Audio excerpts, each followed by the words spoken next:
Hello hi दोस्तों, कैसे हैं आप सभी लोग। उम्मीद है आप सभी लोग बढ़िया होंगे और हम भी ठीक हैं। तो दोस्तों आज के वीडियो की शुरुआत भी कर ही लेते हैं। तो आज सुबह उठकर सबसे पहले मैंने घर का सारा काम निपटाया, झाड़ू पोछा बर्तन वगैरह और भी कई सारे काम थे। तो मैंने सारे काम फटाफट से निपटा लिए थे। इसके बाद मैंने नहा भी लिया था। नहाने के बाद देखा कि कपड़े ना बहुत ज़्यादा जमा हो गए थे। कपड़ों का तो ढेर लगा हुआ था। शिवांशी के कपड़े थे, मेरे कपड़े थे और शादी के दिन के कपड़े भी ना बचे हुए थे थोड़े। लेकिन अच्छा हुआ कि शिवांशी ना उस टाइम पे सो रही थी। तो मैं कोशिश कर रही थी ना दोस्तों कि मेरे सारे काम ना जल्दी से निपट जाए जब तक शिवांशी सो रही है। उसके बाद मैंने कपड़े धोना स्टार्ट कर लिया था। तो सबसे पहले मैंने शिवांशी के कपड़े मशीन में घुमाए। शिवांशी के कपड़े धुलने तक ना मैंने अपने कपड़े धोने भी स्टार्ट कर लिए थे और मैंने फटाफट से अपने सारे कपड़ों को धोया। और मैं बार बार बाहर खिड़की पे जा रही थी सुनने के लिए कि कहीं शिवांशी उठ तो नहीं गई।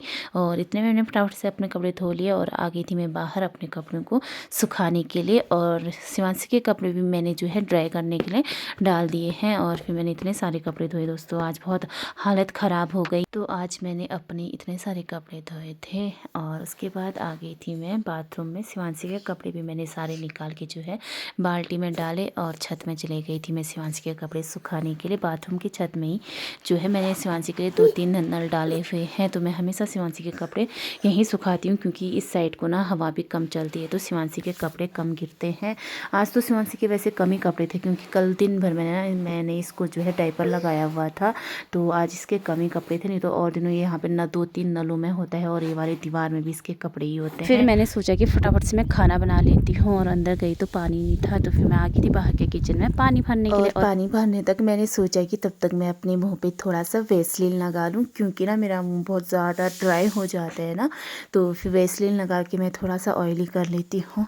और वेस्लिन के बाद मैंने लगा ली अपने मुंह पे बिंदी। और आप लोग कमेंट करके ज़रूर बताना कैसी लग रही हूँ मैं। फिर आ गई थी मैं अपने किचन गार्डन की ओर और ऊपर देखा तो इतने में शिवांशी की दादी भी जो है जंगल से आ गए थे। और मैं जो है किचन गार्डन में जा रही हूँ धनिया और लहसुन लेने। तो आजकल हमारा लहसुन ख़त्म हो गया है ना, अंदर का स्टोर करा हुआ। तो आजकल हम जो है लहसुन की पत्तियों का इस्तेमाल कर रहे हैं। तो बहुत अच्छा टेस्ट आता है लहसुन की पत्तियों का भी। और ये रहा हमारा धनिया और लहसुन की पत्तियाँ।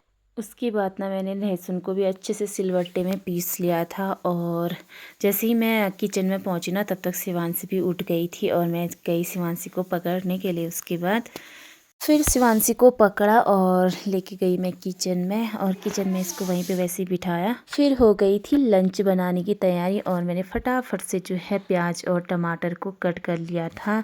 और मेरे आंखों से देखो दोस्तों कितने आंसू आ रहे हैं, मुझे बहुत रुला दिया प्याज ने। फिर मैंने प्याज को भी जो है भून लिया है। और आज हमारा दिन में लंच बन रहा है मटन, क्योंकि ना गाँव में दीदी लोगों की बकरी को चोट लगी थी जंगल में।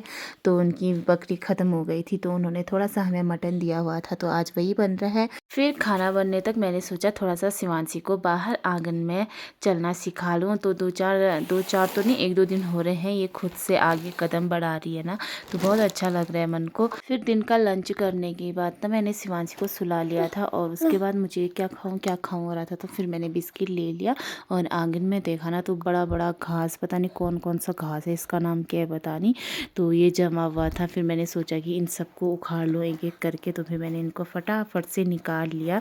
तो वैसे तो मैं कुदाल से निकाल रही थी लेकिन इसकी जड़ें फिर भी टूटी जा रही थी। तो थोड़े दिनों में तो ये फिर से उग ही जाएगा और शिवांशी थोड़ी सी बड़ी हो जाएगी ना, उसके बाद हम इसमें फरसई डालेंगे। क्योंकि ना ये देखने में तो बहुत अच्छा लगता है लेकिन ना बहुत आफत आती है इसमें, जल्दी जल्दी घास उग जाता है। चौमास के टाइम पे तो फिर ज़्यादा ही दिक्कत होती है।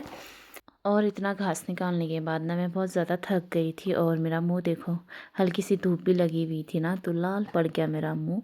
और मैंने इतना सारा घास निकाला हुआ है। तो दोस्तों आज का वीडियो भी इतना ही रखते हैं, मिलते हैं नेक्स्ट वीडियो में, तब तक के लिए बाय।